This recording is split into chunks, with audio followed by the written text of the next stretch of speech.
Hello and good evening to everybody. My name is Kaya Sitole and I am your host for tonight's Twitter Space.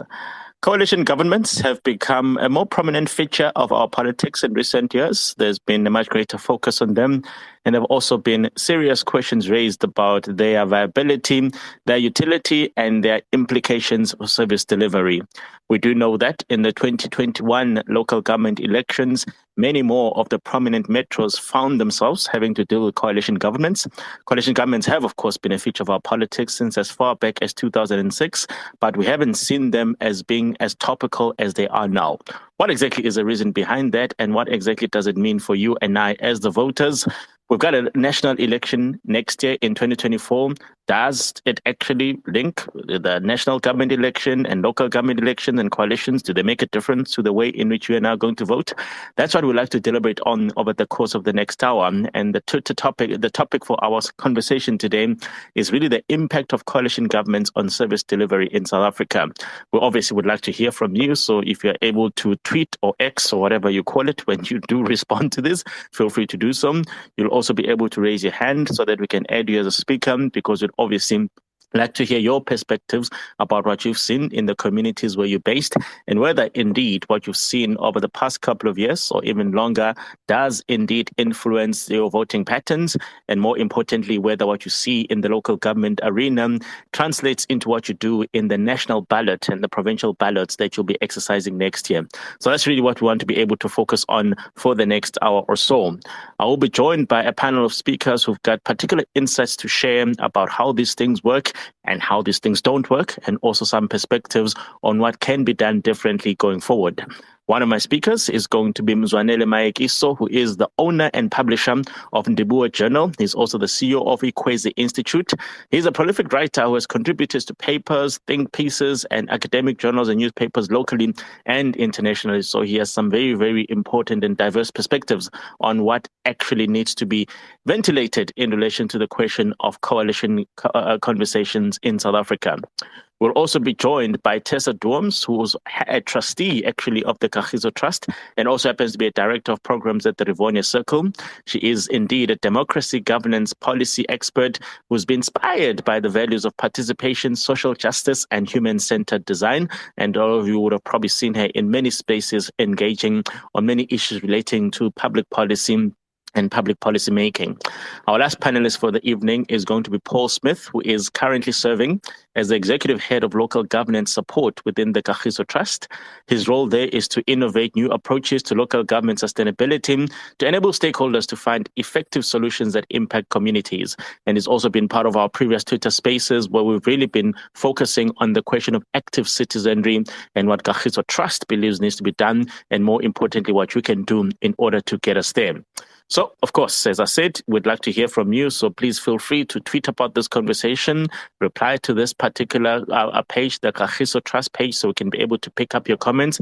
And if you'd like to raise your hand, please feel free to do so. And then we'll simply elevate you to the role of the speaker, so then you can join in this conversation. My name is Kaya Sitole. I'm going to be the host for the next hour. And I'd like to start with you, Tessa. 2021 November seems to have been the watershed moment where a lot of people became aware of just how endemic coalition structures and coalition governments are in our body politic. Perhaps up until then, it was really a question of, in 2016, City of Joburg, yes, and then that was obviously the big one. But in 2021, it became clear that many more of the prominent metros, many more of the prominent political voting areas are going to be subject to coalition governments. Is this a good development, or is it something that we should all be saying, wait, hold on, let's make a decision one way or another? It's untenable to have so many people saying that they're in charge. Hi, Kaya, and thank you for the opportunity. So good or bad is not where I'd like to talk about coalitions, because that makes it seem like it's an outcome that you can pursue. What coalitions are a natural outcome of elections, especially under the kind of electoral regime that we have. A PR, a representative system like the ones that we have, where political parties contest and proportionally get seats, would actually more frequently than not lead to coalitions. And so even at local government level, where we have ward councillors on one of our ballots that are directly elected, we do still have the proportional representation system at that level. And so it should be expected that you're going to have a sharing of power. We are a multi-party democracy.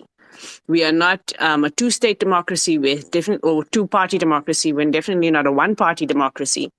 And so we need to get comfortable with the idea that we have created a context for the sharing of power as our default for the way in which we want to govern.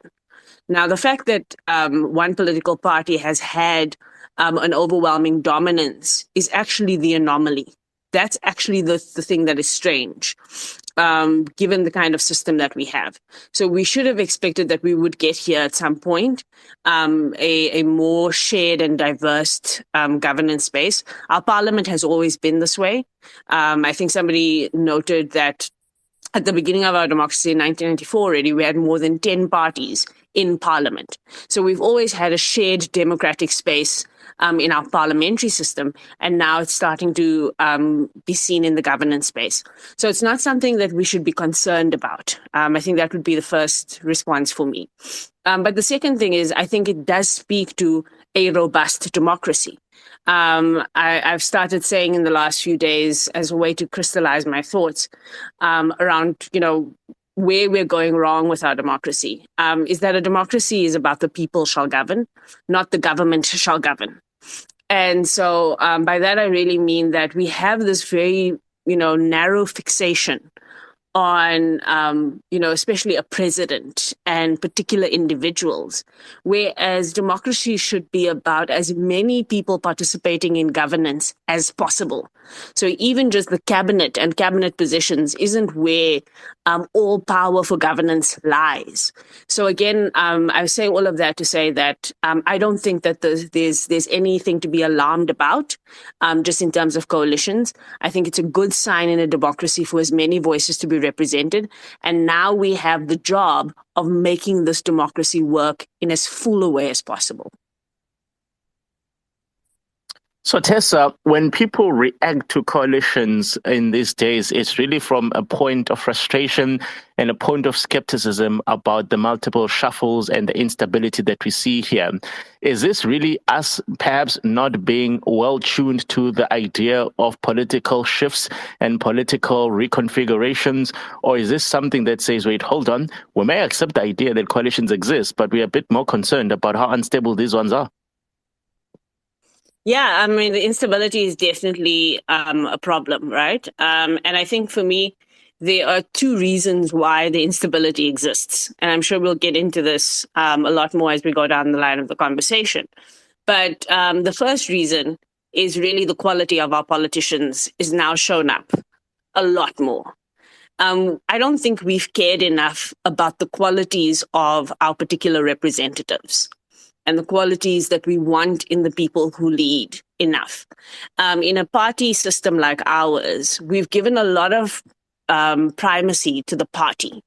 And so the party brand, for example, is a lot of the reason why people vote. And we're not looking at the qualities and the characteristics of the actual decision makers that are sitting at those tables. And so I think that is being shown up because it's not the brand that is going to actually make governance decisions or vote in council. It is actual individuals who do that. And I don't think we've paid enough attention and asked ourselves as a country and as voters, what kind of people do we want to see sitting behind those desks in a council or in parliament, making those kind of voting decisions? And we've found ourselves in a situation where we have politicians who seem to be very fickle. And who seem to not think much about, holding council meetings that don't actually hold or making decisions without consulting constituents. And that's starting to show itself up in our politics. But the second one, and I think this is an important one for us to discuss in a lot of detail tonight, is the politicization of the administration and the bureaucracy in our country. Because it should be possible, and we see it in other parts of the country, in the parts of the world. I believe you're in the UK at the moment. I mean, last year, the United Kingdom saw 3 prime ministers in 4 months, and the bureaucracy could withstand that because the bureaucracy and administration should not be so easily affected in terms of service delivery by changes in politics. So if the politicians are fickle, the bureaucracy needs to be strong. And I think that we are finding that our bureaucracy is way too dependent on who's in power on any given day. And that's causing more instability than anything else. Yeah, definitely not a tenable situation. Mzwanele, I'd like to bring you into the conversation now. I mean, we now know that coalitions are an endemic part of our body politic, particularly local government level. There are now suspicions that we may actually need to start tolerating or living with them even at national government level. From an academic and a researcher like yours, when people start engaging on the question of, wait, hold on, these things, the way we've seen them associated with instability, surely it's not desirable to have them at the national level because nothing will ever happen. What are your reflections on that particular narrative? Is this really us condemning ourselves to political paralysis, or is it simply a matter of, well, the examples we focused on are the worst of what may actually still be a rather broad spectrum of possibilities? Kaya, I think Mzwanele dropped off. He might have a network issue. Yo, ESCOM and the things it does. Okay, no, that's fine. Paul, I'll move on to you now while we still try to get Mzwanele back. I mean, as in the work that you've done, you've obviously engaged a lot with local communities and local governance structures. One thing that obviously is of particular interest to a lot of us is the question of those interplays and those intersections between, you know, what happens in a council chamber where the politicians happen to be, what happens in the administration where the things are supposed to work, and what happens at the coalface of service delivery. Can you just talk us through the interaction between the councillors at a council chamber versus maybe the entities that fall under that municipality and the bureaucrats that actually have to do the work? Yeah, thank you, Kaya. First of all, I want to just agree with Teta that coalitions are a thing for the future.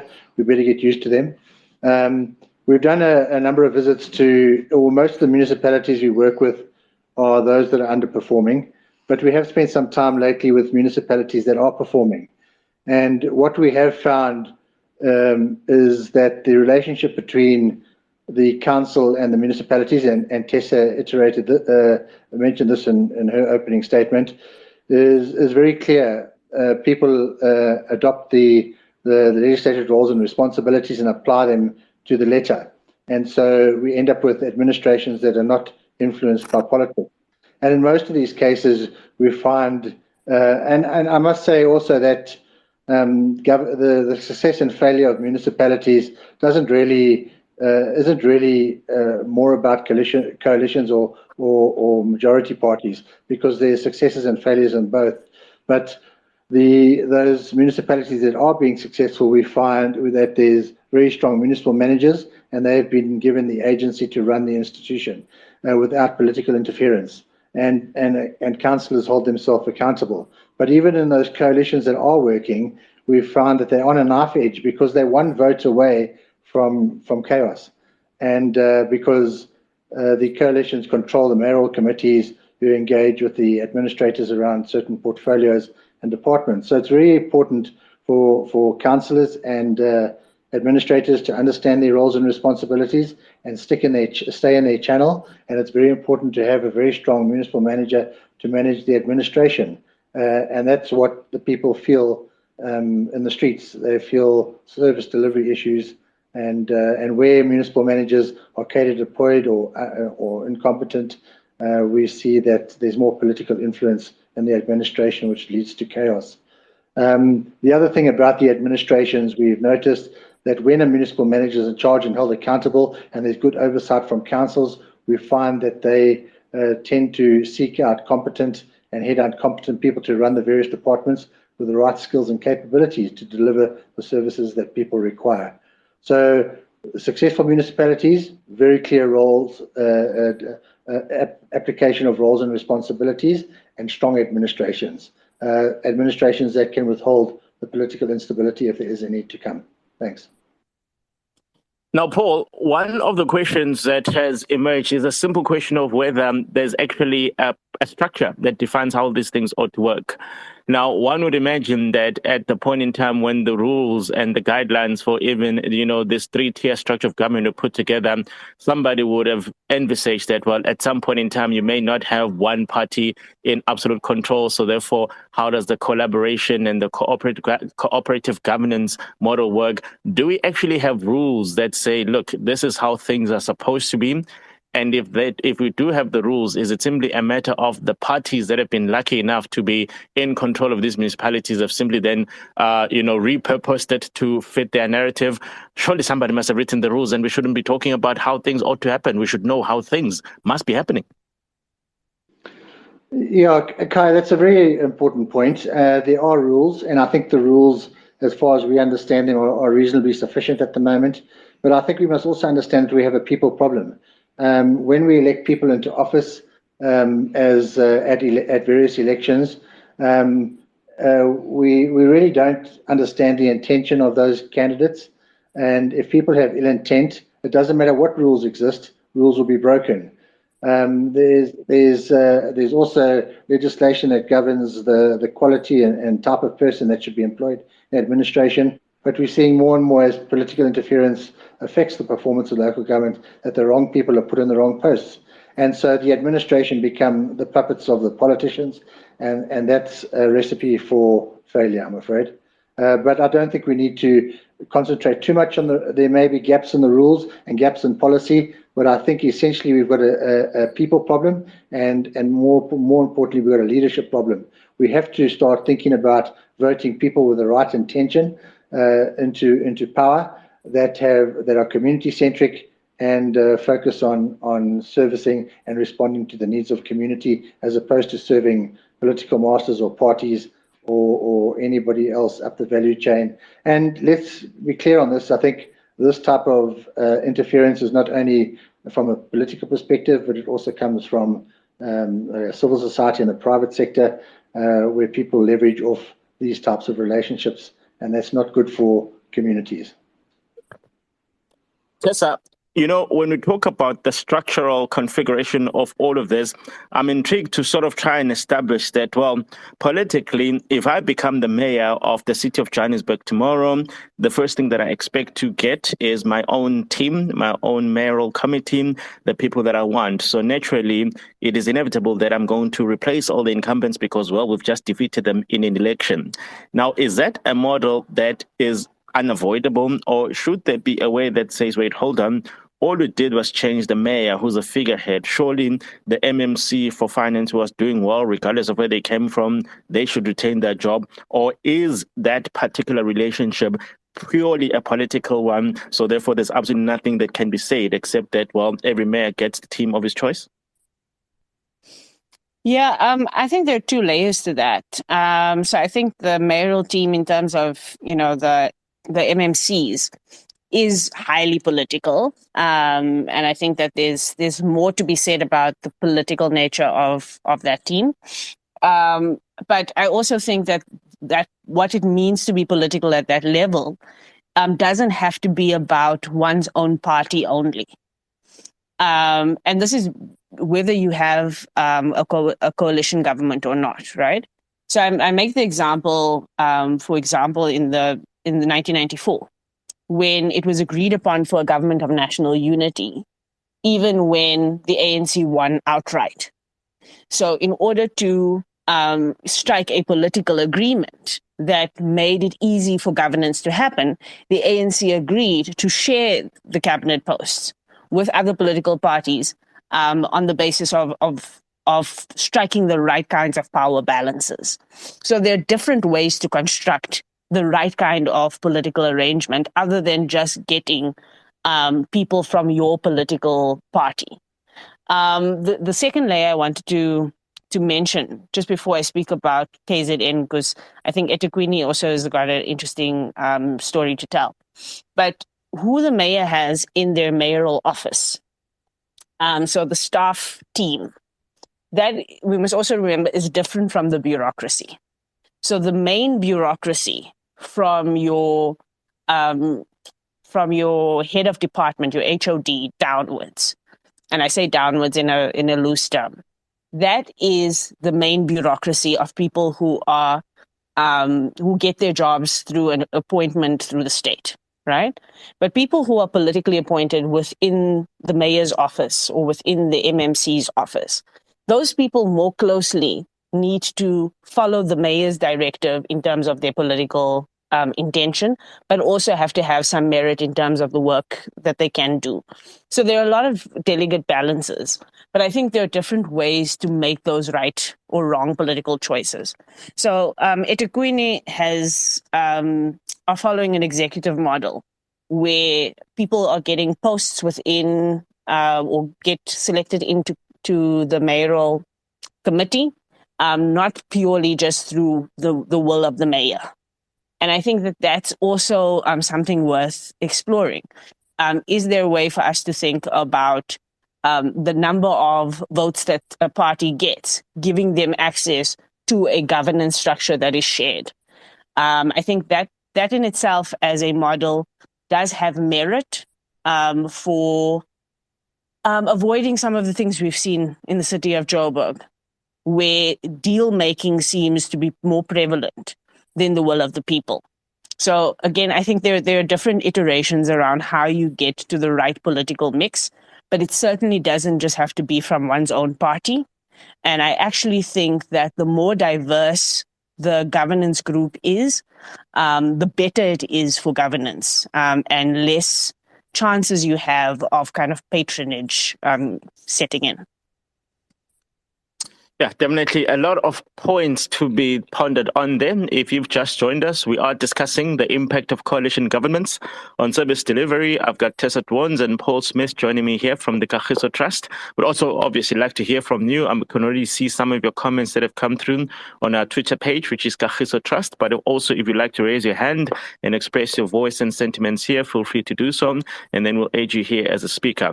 Now, Paul, when we now reflect on the system as it is, I do have to try and explore the question of what exactly is, the domino effect of all these changes.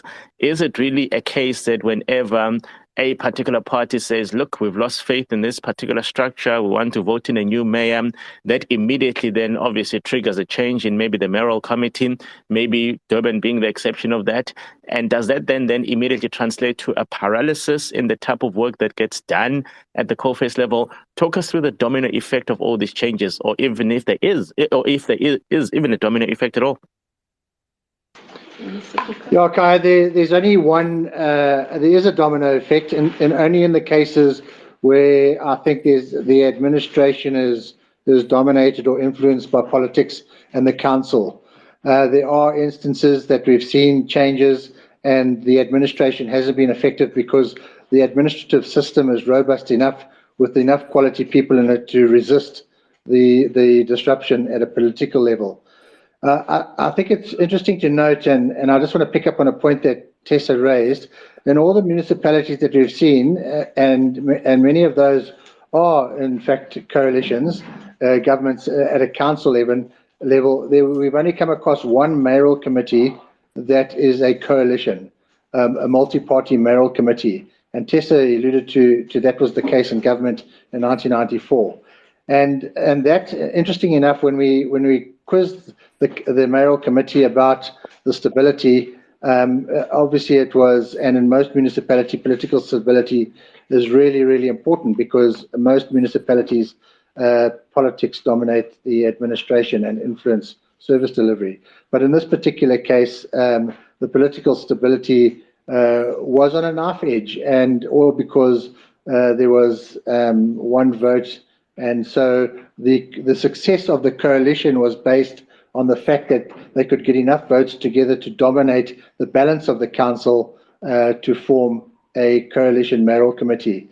And for me, that's still quite a weak predicament because half the council, or 50 plus 1% of the council, were in a stable coalition, which were holding the administration together and supporting the administration.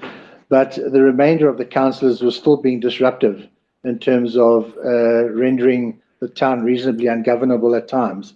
And for me, that is when we have to really think about electing people, when we're electing people, to consider the moral fibre of the individuals that we elect, because I think one of our problems is that politics in municipalities is a career, and for many councillors in municipality, this is potentially the only job that's available. It's either being a councillor or maybe it's nothing because of the high levels of unemployment. And so it makes it a really rigorous contest to who gets those positions. And we've seen extreme examples of how contested this space can be from time to time. So for many politicians, rendering a town ungovernable is part of their daily work. And so we really got to start thinking about who we protect. And the second thing I want to raise is, so what do we do so we can go out there and vote with a bit more interrogation of the people we vote for? But I think we also need to think about what we do in municipalities where coalitions are not working and municipalities are not delivering services. And I think we've got to start building civic coalitions and putting the strength back in the hands of people to start affecting local politics. I don't see any other way out of this, and it doesn't mean working against local government. It means working with local government, but playing a rightful role of a community in the local governance environment, and influencing government to be more community-centric. So yes, I mean, that's a long answer to your question, but where administration is dominated by politics, they will certainly be influenced by the change in mayor or in political parties in that municipality. No, thank you for that, Paul. I mean, you mentioned one particularly troubling aspect of some people essentially, operating to collapse the structure because they're on the wrong side of the political divide. But I'd imagine that all of these people are firstly individuals. So how does it benefit them when service delivery doesn't happen in the communities that we have to assume they live in by virtue of the fact that they've been appointed as elected representatives for that community? That doesn't make sense. Well, so if you, with being in control of a municipality, gives you access to lots of opportunity to influence procurement and do a number of things that maybe you shouldn't do. And it means sort of cementing your place for the next 5 years, and at least you got a front seat to the feeding trough. And so it becomes really important. So those coalitions, I mean, remember that the parties that are not part of the major coalition, or the individuals that are not part of the major coalition, are generally part of another coalition. So in the case I'm referring to, 50 plus 1 are controlling the council, but 49% of the vote are not, and they form a separate coalition that could be disruptive. And so the municipality and the people on the mayoral committee and the portfolio heads under constant confrontation from individuals and parts of the community, which is their constituency, to render the municipality reasonably ungovernable. And so these coalitions are sitting on a knife edge. No, thank you for that, Paul. And listeners, if you'd like to raise your hand, please do let us know. We're also seeing some of your comments. I'm going to come to them now. Tessa, I mean, I want to ask this in a very twisted way. So I imagine that when we talk about national government, that's where policies to be formulated. It's important for us to avoid a paralysis there. But at local government level, surely once a budget has been passed for the financial year, whether it's the 1st of April, whether it's the 1st of July, that budget is then binding on the administration and on the bureaucrats. Why should it then matter that 2 weeks later at the council chamber there was a change in leadership? Does it simply mean that those that have been given the task to execute on that particular municipality's program of action for the year simply say, wait, hold on, this was on the back of a particular political instruction. That instruction is no longer there, so therefore we're not doing anything. What actually happens practically when we see all these shuffles? That's a really great question, Kaya, and I'm glad you raised it that way. Because the passing of a budget is a matter of line items. The implementation of a budget is a matter of political will and political oversight. And there's 2 levels of oversight here. So the politicians, actually all the politicians, whether they're in council or in parliament or in legislatures, provincial legislatures, or they're in cabinet, or they're in the mayoral council. The job of the politician is to act as an activist on behalf of society. So here's the policy, and here's the program of action, and here's the budget. The administrators, it is their job to do that, but the politician must have oversight over that and make sure that it gets done, that the work gets done and it gets done properly and it gets done in the interest of the people. And that we as the people can go to them and say, hey, listen, actually, we need this other thing also to be done. Is there a way that that can be done now? Because the budget item, says water pipes for this street, but now something has burst on that side. What must happen? And so the politician has the ability to then go and advocate and be an activist in that space for when things need to change, for when things are not being done that have been set out to be done. And I don't think we've thought about politicians in that way. We've really thought about politicians either as the be-all and end-all of whether things happen, so, as almost the lords and saviors, or we've thought about them as they have no control over anything. It's the bureaucrat's fault. And I think it's something in between. It's that the politician needs to be agile enough and responsive enough to the community and those who they represent to be able to go and be the advocate on their behalf to make sure things happen. And I think the accountability level that I personally think we don't talk enough about is the accountability between council and the mayoral committee and the mayor.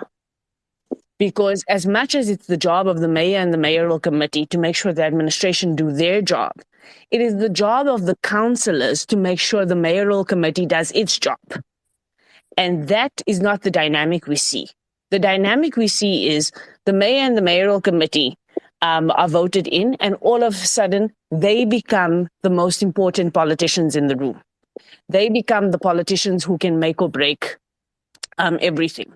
And by law, by constitution, the council is supposed to be able to keep the mayoral committee and the executive to account.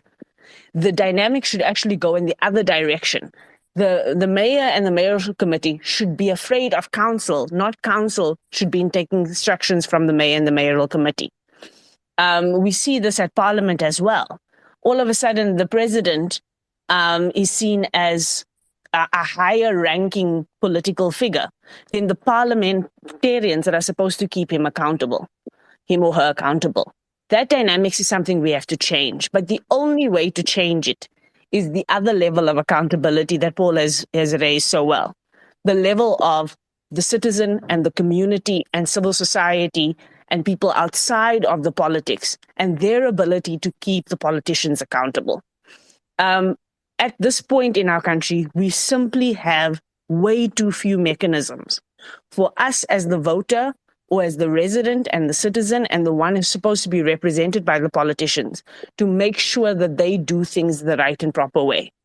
At local government level, it is our best opportunity to do it, I argue, because we have ward councillors, as you rightfully said, who are voted in to be representatives of their ward. They should be staying in that ward. They should be accessible to people in that ward. We allow people who are ward councillors directly elected by the ward to be more responsive to their political parties, if they have them, than to us as the residents and the citizens. And we have no mechanism of holding them accountable. I mean, in other countries, you have a recall clause where you can actually recall people who you've put into power. We can't recall political parties on the PR list. We can't even recall people who are ward councillors who we directly elect. The problem in our system overall is accountability at every level, and we have to fix that if we are going to make any way with governance in general, but particularly with coalitions. Clearly, a lot of work still needs to be done. We've got a couple of speakers who raised their hands. Joseph, I'd like to start with you. If you can speak, please. Thank you so much, Kaya. The first and foremost thing that I would like to highlight is when you do a coalition, I would present to you a case study of the Modimolle Mokgopo municipality, whereby the Freedom Front Plus and the EFF went into a coalition. When they went into a coalition, they both had their political mandates that they needed to fulfill as parties. And when they had that, and the unfortunate part was that the the municipal manager by that time, was a deployee that was hired by the ANC. So now when they tried to do the change, or when they tried to do service delivery there, the municipal manager was the person that was sabotaging them. And then they also had some of the PR councillors that when they went into council, they went against the so-called leading party or the ruling party of the municipality. The other thing is that when we come to ward councillors, some of the ward councillors wouldn't even go and do the mandate of the organization as they were chosen. And then after that, there will be a hindrance on the service delivery and the IDPs of that certain ward. But then the problem is that we cannot afford to recall them, because of when you recall the ward councillors, you go into by-elections. And there is a problem that if you go to by-elections, you might even lose the by-elections. So when you try to hold people accountable in municipalities for service delivery, we should also look at the fact of holding the municipal managers also accountable, because they are the actual administrative heads of municipalities, and they are the ones that actually would account, rather than the political heads would be your mayor, your speaker, and your chief whips. The other problem that they would be facing as coalition municipalities is that you find that the MEC of Koksta or Kokta in that province, when they do not agree with you, they would put that municipality under Section 101B, which is under administration. They would put their own administrator there, and then they would tell the administrator to pursue their own agendas. That's what was happening in Mogalakwena, and it also happened in the Modimolle Mokgopo municipality, whereby when the Freedom Front Plus and the EFF went to have a robust and a fruitful coalition there, the ANC would disrupt their coalition. And then they would have their councillors to go and disrupt council. So nothing would be adopted. So it would hinder, even if they had a budget and then they had plans for the budget to implement such and such service deliveries, it wouldn't be foreseen because of the disruptions coming from Kokta with the administrator, and also the disruptions coming from the councillors and the PR councillors. So the other thing that civil society needs to do is that they need to engage with the municipal managers. They need to engage with the provincial Kokta or Koksta offices and tell them this is what we need as residents of a particular town also. Because it's simply a bit difficult, because when we go there, even with the staff that being hired in the office of the mayor and the office of the speaker, they all come there with political mandate. And then with parties like the EFF, if you don't do that, they would recall you.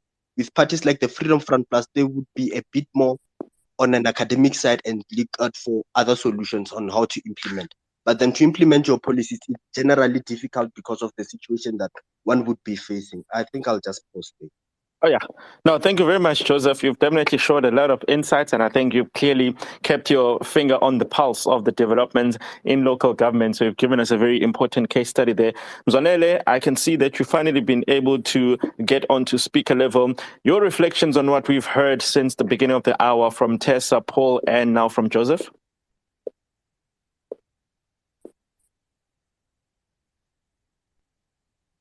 Mzwanele, if you are speaking, we cannot hear you. Please unmute yourself.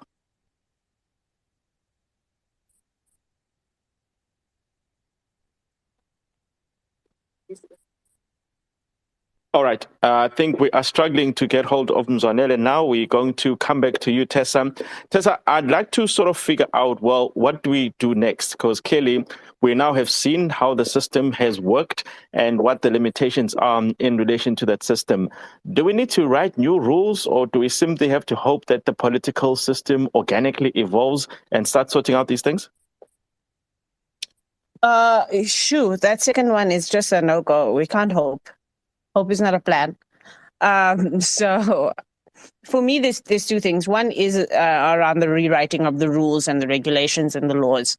So I hear Paul saying, that we already have systems in place.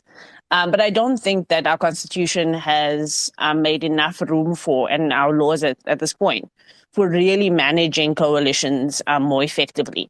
So if you take into account what Joseph is saying, in that very practical sense, who is responsible for making sure that a coalition agreement is abided by. Is there legal recourse if a party's coalition agreement or people in that within those parties defy those coalition agreements? Right now, there isn't. In a country like Sweden, it is actually at national level where they've had coalitions now for decades. It is the job of the speaker to legally actually hold political parties accountable for their coalition agreements. So I don't think there's enough recourse that we have right now for people actually abiding by the coalition agreements that are set. The second thing is also how we formulate coalitions, right? So a few weeks ago, when the deputy president of the country called the coalitions in Daba, I'm not sure what it was called anymore. Right? It was a long time ago. But when he called that forum for discussing frameworks for coalition, the question of thresholds came up, and it was a very thorny issue around having a minimum threshold to be able to be part of a coalition government. But those are the kind of things you must thrash out. You must thrash out, are there ways to better organize coalitions, better determine them with as little interference as possible, or not? And then the final thing that Joseph said that I think is also worth pointing to is that question of what happens with the administrators, somebody like the municipal manager. And what Joseph said is exactly what I meant by the depoliticization of the administration. And so the administrators, in effect, actually are the ones who you would hope would hold politicians more accountable to their coalition agreements. But if that administrator has their own political agenda, that becomes a huge problem in the system. And figuring that out is both the job of the politicians and the incumbent politicians of the day to be able to have checks and balances. If somebody is not performing, whether they're not performing because of their competence level or because of their political interference, the law must allow and protect the ability of the politician to be able to fire. On the other hand, the law must also protect a municipal manager from not being arbitrarily fired from a politician trying to settle political scores. So again, therein lies opportunities really for rules and regulations to be thrashed out properly. I'm not, and I say this with a bit of a giggle in my voice because I'm part of an organization that was party to a court case this week. So I say that knowing that. But I'm not a fan of us sorting out all of our political problems through legislation or through court processes. But I do believe that there is a role for a negotiation that is political, that is set in stone by law. And so there's a role for the law in this, but it does require as well mature and deep political engagement and conversation. I think the last thing that I do want to add, because I'm not sure if I'll speak again, is also that question of the quality of the politicians. Again, Joseph's story highlights that you need good quality politicians on either side who care enough about the people that even if they don't have the political power or the access to the fiscus, that they will see the benefit of service delivery regardless of who provides it. Somebody said a good idea doesn't care who does it. Toilets getting delivered to the community don't care who delivered them. Whether they're delivered by the FF Plus, the EFF, or the ANC, the toilets don't care, and neither do the people who get those toilets. And so we must start electing people who have that kind of ethic and who have the fundamental political skill to form coalitions. Coalescing is a very basic political skill. Politics is about negotiation and the ability to persuade. Coalitions require negotiation and persuasion rather than disruption. And I think that's one of the fundamental things that must change. Tessa, the idea of a pact or an agreement amongst coalition parties, It's a difficult one because obviously no party goes into an election saying, we know we're not going to win, but in case we get a vote or two, this is who we're going to partner with. We know parties don't do that. They all work on the politic hyperbole that they're going to win. So these political pacts that you would then sign up, what happens if a party comes in on the back of saying, look, we've got a particular strong position in XYZ and its political partners or prospective political partners are at complete opposite of that? Does that not create a legitimacy crisis for the next electoral cycle where people say, wait, hold on, 5 years ago, you said you were on this ticket. As soon as you got in there and power looked very close to you, you then decided to back a party that said that it doesn't do these things. I voted for you because you said otherwise. Why should I trust you again? Because you're selling my vote to the people whose ideology I'm completely opposed to. Isn't that the legitimacy crisis that they all face? Yes, but the way you negotiate that has two components to it. One is that you need to go to your constituents, and you need to take your constituents along in the journey of that negotiation. And that requires the second thing, which is time. I always make the example about the last German election, right? In the last German election, it took over 6 months for the coalition parties to actually come up with a finalized coalition agreement. In that 6 months, the new elected government could not be the elected government. So you needed the bureaucracy to function in that 6 months without a legitimized political head. But the law allows for more than 6 months to form those coalition agreements so that you can get through that negotiation process, go back to your constituents and get people onboarded. In our case, we have 2 weeks by law to form a government. That is hopelessly not enough time to get through the difficulties of the political negotiations you're talking about. Again, that's a regulatory issue that we can solve for that will help coalitions not only be more stable, but also overcome the hurdles of the legitimacy that they need to garner from their constituents. But I think it also raises another important point, that once we give our vote to people, we should not just give our vote and then walk away for 5 years and then see what happens. Number one, we should expect they're going to come back to us and give us a report back on their governance. We are hiring them. Nobody who hires waits for 5 years to see what happens at the end of what the employee does. Yet we're doing that with our vote. But the second thing that's important is that we must not take for granted that we can actually hold people to account in the way that you're talking about and say, what did you do with my vote? What are you doing with my vote? It should be an active thing that we do 365 days a year, not at the end of 5 years and then only have that conversation.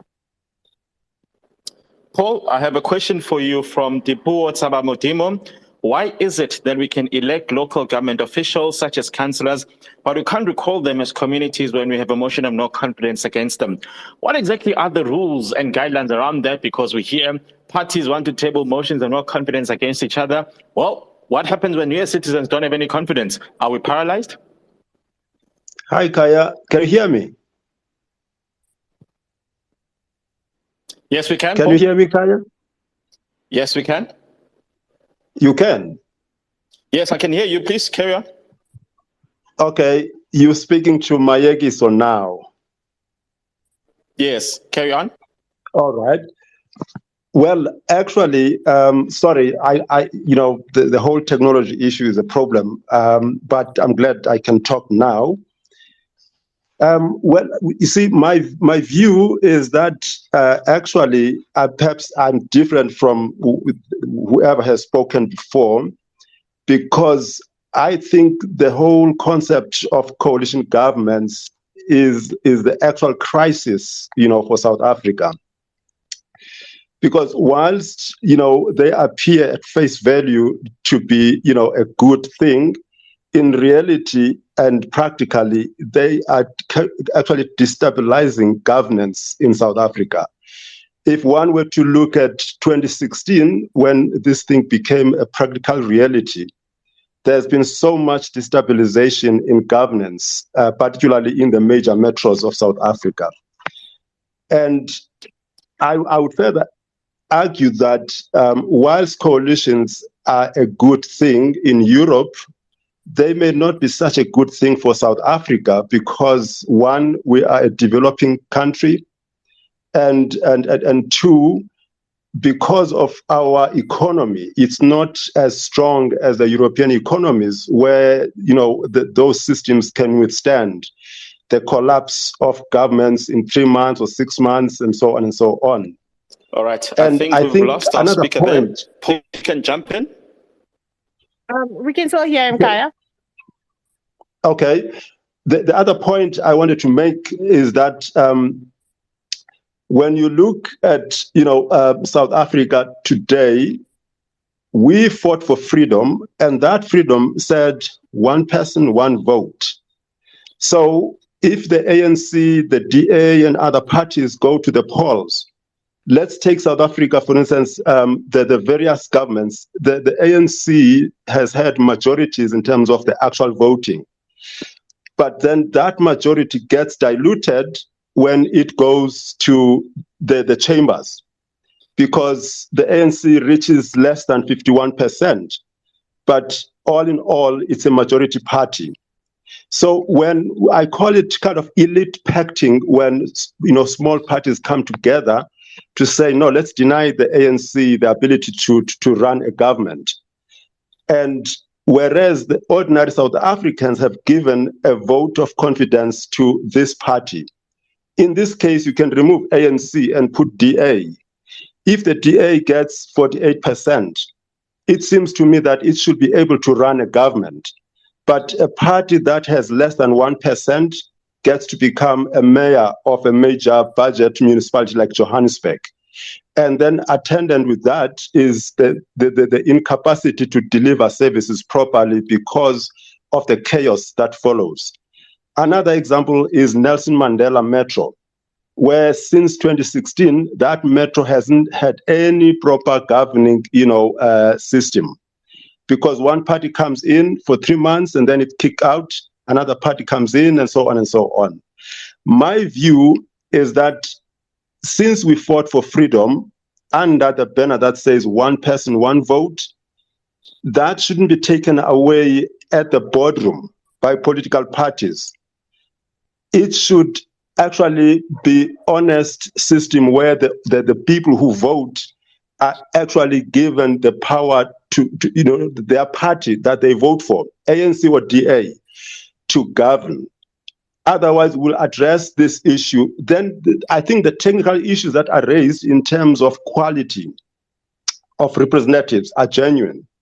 The issue of bureaucracy, where you have incompetent people running, systems that they are not empowered to run. That is a major problem that affects governance in South Africa, and it should be addressed. That whole issue of political buddy system, it has to totally be addressed. But this one that says one person, one vote, it's actually an injustice when small parties come together to say we're kicking out the big party. After all, the central question, therefore, to the voter is, why should I care to vote for the ANC to give it 48% when a party that has 0% or 0 point something percent is going to go to meet with the DA and other parties to form a government against my vote? So I think there's a broader question there that we should be asking ourselves. Are we in a democracy or in something else? Thank you. Yeah, thanks for that. But just before I let Tessa in, one question I'd like to pose to you. I mean, when we say the will of the people, surely if the sum of everybody else who is not on the ANC ticket is 52%, that's more representative of the will of the people than the ANC's 48%. Why should that collective of 52% not be allowed to lead the government? Well, I think for me, I would even leave the ANC name out and say if the DA gets, 58%, 48. The will of the people says that, for 48, the will of the people says my vote counts. And indeed, that's what I fought for, and it should count. So the 48%, if other parties get less than that, I should form a government, and I could even, welcome other parties to assist me with governing. But it shouldn't be that small parties, 10 of them, they come together and cumulatively they score more than my 48%. Then they form a government. I think it's an abrogation of my right, to vote as a citizen, because nobody comes back to me to say, are you happy that we have voted, in fact, in the chamber, as now the elites, the elites political, participants, we've decided that it's not going to be the ANC or the DA, even if they got the majority vote. I think for me, that's the key question. All right. Tessa, would you like to respond to that before we close? Yeah. So, it's where I started at the beginning. So for me, coalitions aren't a good or a bad thing. They're an outcome of an election. And so there's no way to predetermine that we don't want coalitions. So that's the first thing I think we must all wrap our heads around, is that, saying coalitions are good or bad, I don't think that helps us much. Because in the same way that a coalition can be unstable, you can have a majority government. I was in Buffalo City Municipality this week, and I can tell you it's in tatters, and it's the only metro with a majority government, and it's not moving, and people are complaining about services not being delivered, even though there's tacit political stability. So the quality of governance isn't about whether there's a coalition or not. But the second point that I think is important is, I think Mzwanele is exactly right, is that every vote does count, right?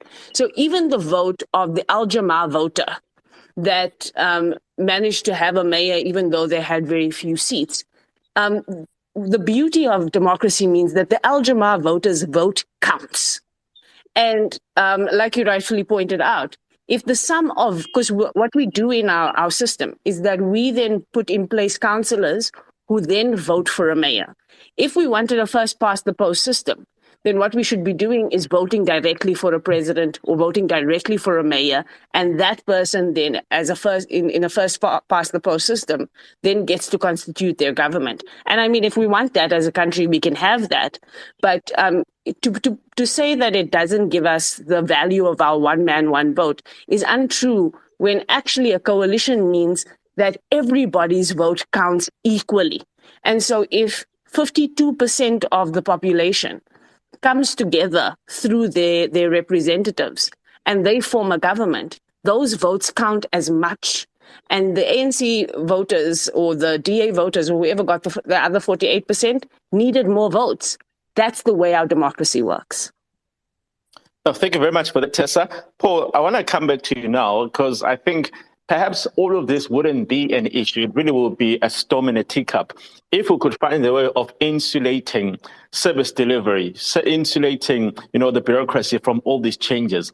Is there a way for us to say, wait, hold on, it doesn't matter what happens in the council chamber. We are going to make sure that the clinic down the road still functions the day after. The school down the road can open the day after, regardless of who the mayor is or isn't. Is it possible for us to get there? Because if we can, I imagine all of this will just be a matter of political hysteria without the capacity to cripple service delivery.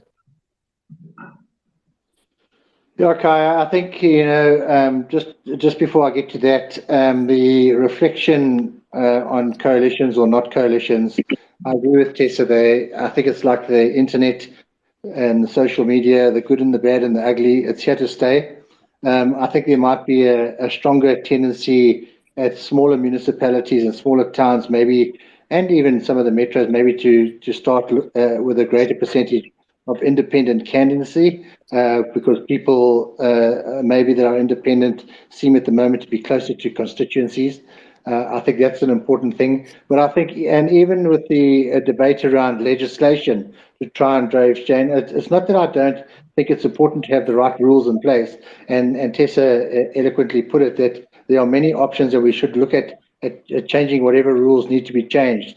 At the end of the day, if we continue to vote in people that are not ethical, and we must understand that the root cause of non-ethical behavior is intent. And so we have to start looking for people with the right intentions. And as communities, to stop the rot and to make the changes, we have to start building cohesive communities. We need to start building cohesive civil society, because it's at that stage, that's where local government and councillors get their agency from, and those communities need to take back their agency and provide significant oversight and hold councillors and officials accountable for what the community desires. And this is more than just engagement, it's collaboration.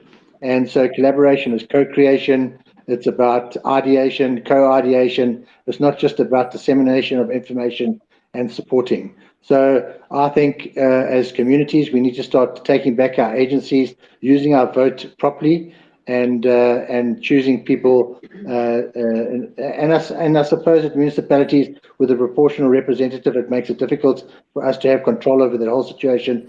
But I think if communities come together, local government has no option but to listen and start taking them seriously. But by communities coming together, I'm not talking about working against local government. I'm talking about working with local government.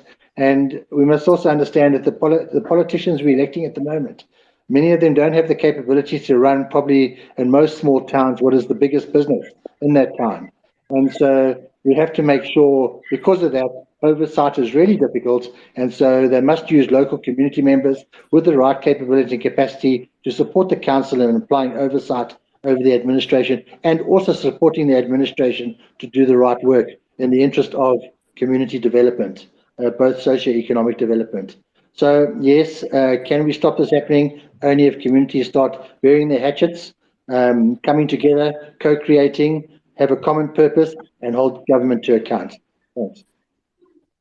No, thank you very much for that, Paul. And I think obviously very important reflection. We're fast running out of time. And I'd like to give you the last word, Tessa.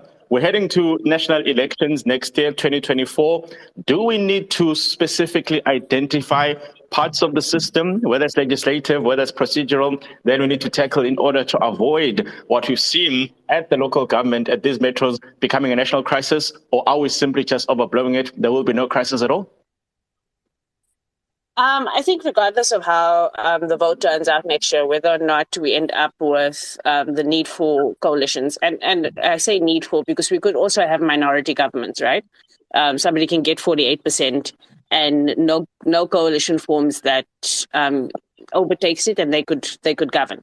That being said, I do think the need for us to think through both political solutions and legal solutions is a good thing for us going into the future.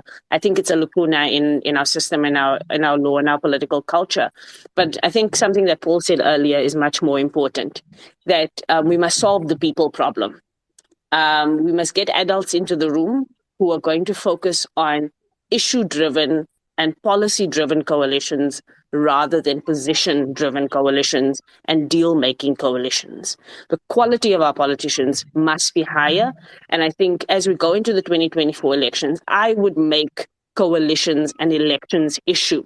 I would ask political parties, what is your coalition strategy? Put it in your manifesto and commit to it, and let's talk about it before the election rather than afterwards. A very important consideration there. And hopefully political parties are listening. Hopefully voters are listening. Thank you very much. Unfortunately, we're out of time. I'd like to spend a special thank you to all of you who joined us for this particular conversation, and those of you who sent in comments and also participated in this. Also my speakers, Mzwanele, Tessa, and Paul, for having given their inputs. My name is Kasi Tole. Thank you very much. This has been the Kagiso Trust Active Citizenship Series, the impact of coalition governments on service delivery. See you next time. Have a wonderful evening.